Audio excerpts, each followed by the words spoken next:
Activision recently flew me out to E3 to play Call of Duty World War II and get some early capture footage to share with everyone. I know a lot of the other bigger YouTubers have probably put out lots of videos on it already, but one thing I haven't seen talked about yet are the score streaks. Now, I'm not allowed to show you the score streak screen, but I am allowed to talk about them.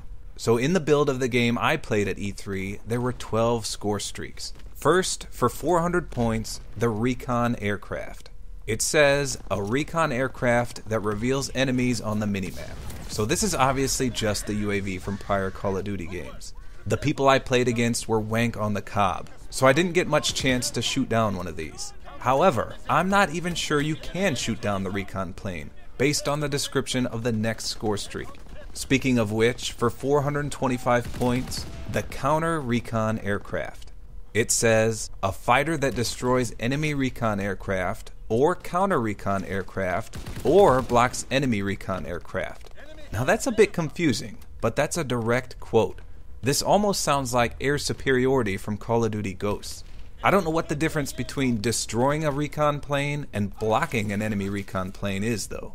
Does that just mean you can't call one in while this thing is active? I'm not sure, but we'll have to see. Next, for 500 points, the Flamethrower. It simply says, a portable backpack flamethrower. This is very similar to the Purifier in Black Ops 3, and it definitely deals hit markers first, meaning you don't die instantly, just like in Black Ops 3. Now of note, it does stay with you if you die, so you can continue to use it until it's depleted. Next, for 525 points, the Fighter Pilot. This says, fly a strafing run in a fighter aircraft. You've probably seen this one several times in gameplay by now, but you can just barely control the plane and you get one strafe across the map. In the games I played, I'd only get 1 to 3 kills with this one. Next, for 550 points, the Care Package makes a return. It says, a care package is delivered on a parachute. It contains a random score streak. So this is your typical care package. This will likely be popular if it contains all the streaks in the game. Next, for 650 points, the Glide Bomb. This says simply a remote-controlled bomb. And this is more or less a Predator missile from what I've seen. I should note this also was in the multiplayer reveal trailer. Next, for 750 points, the Mortar Strike. This says, a precision strike upon 3 targeted locations. And this sounds like the World War II era lightning strike. Next, for 850 points, the Artillery Barrage. This says, an artillery barrage on a designated location. Now I personally haven't seen any footage of this, but I would hope it would have a huge blast radius so that it's more powerful than the 100-point cheaper Mortar Strike. Next, for 950 points, the Flak Guns. This says it destroys all enemy aerial score streaks and blocks enemies from using new ones. So this sounds like somewhat of an aerial EMP. It doesn't state how long the enemy can't call in new ones though. Now for the top 3 streaks in the game, we've got the Paratroopers for 1000 points. You may have seen this in the reveal trailer as well.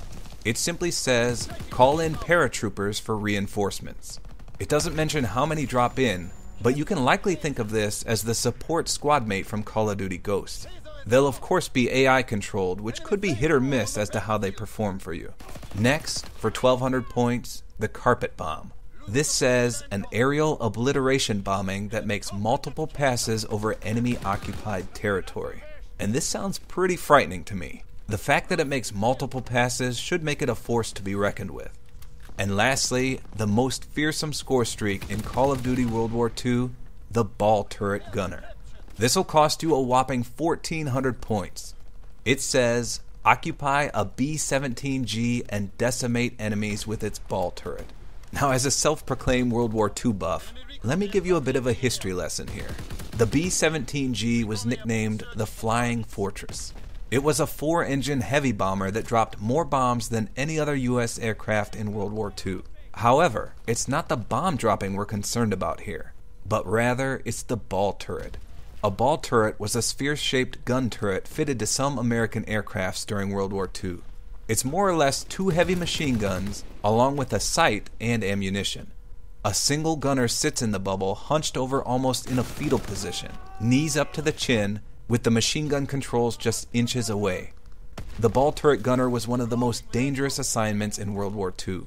Permanently fixed and unable to be retracted, there was no hiding from enemy attack. It was an enclosure that at any time could become an airman's coffin, and often did. So for those of you who love the chopper gunner from prior Call of Duty games, this is as close as you're gonna get. Again, no footage of this was available, so I'm not certain how easy it is to spot or take down, or if you can shoot the ball turret and pop the gunner in midair and end the streak that way. And that, as they say, is that. Those are all the known score streaks from Call of Duty World War II that I got to see at E3. Now take note, there could be more, or some of these could even get removed. But that's what I saw in the build I played.